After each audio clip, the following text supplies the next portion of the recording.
Lesson 6.2, the Law of Cosines. Well, you use the law of cosines to solve a triangle when you can't use the law of sines. The law of cosine, so that would be SAS or SSS cases, side angle side or side side side. Both of those are congruence theorems from geometry. So unlike yesterday, the law of cosines always gives you one triangle. Law of cosines is a squared equals b squared plus c squared minus 2bc cosine a. It's kind of like the Pythagorean theorem and then a correction factor because it's not a right triangle. Notice the first letter and the last letter are the same. The other two letters are in the middle. So the first letter and last letter are the same. The other two sides are in the middle. So you can have other variations, but they're always first letter and last letter are the same. The other two sides are in the middle. You solve for either the first side or the angle. You never solve for the middle letters. It's always the first letter or the last letter that you are solving for.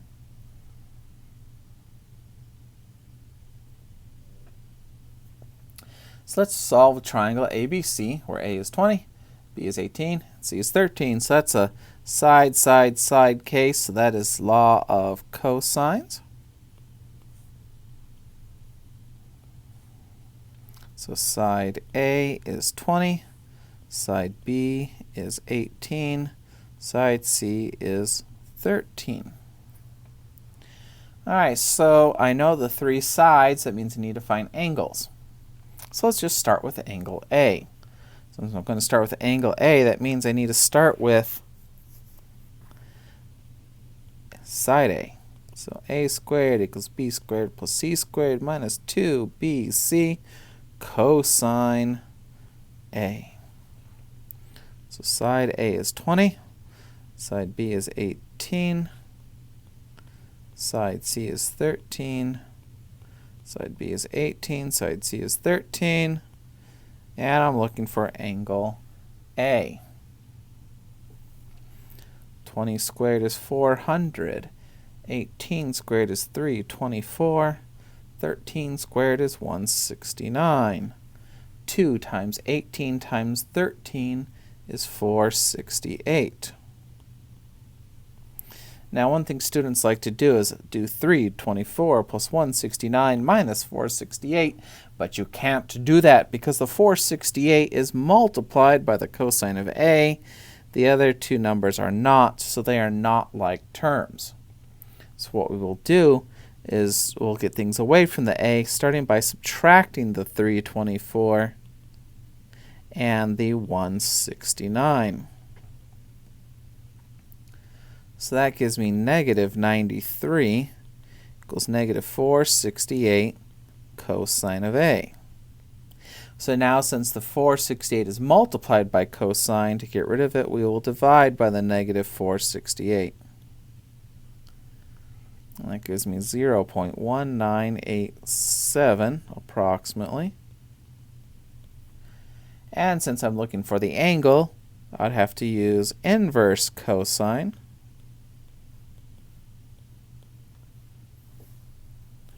And that is approximately 78.5 degrees.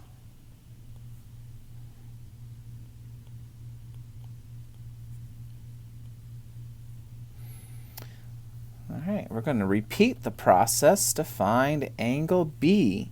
So since I'm going to find angle B, I'm going to start with B. So it'll be B squared equals A squared plus C squared minus 2AC cosine B. Side B is 18, side A is 20, side C is 13, side A is 20, side C is 13. 18 squared is 324, 20 squared is 400, 13 squared is 169. 2 times 20 times 13 is 520. subtract the 400, subtract the 169, and that gives me negative 245. Divide by the negative 520.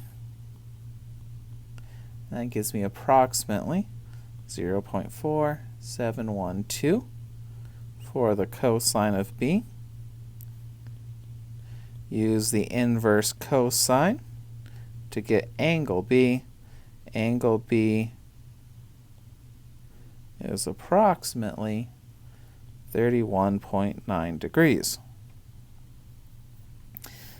Now, since the three angles add up to make 180, angle C, all we have to do is subtract A and B from the 180.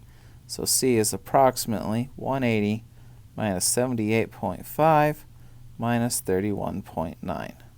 So C is about 39.6 degrees.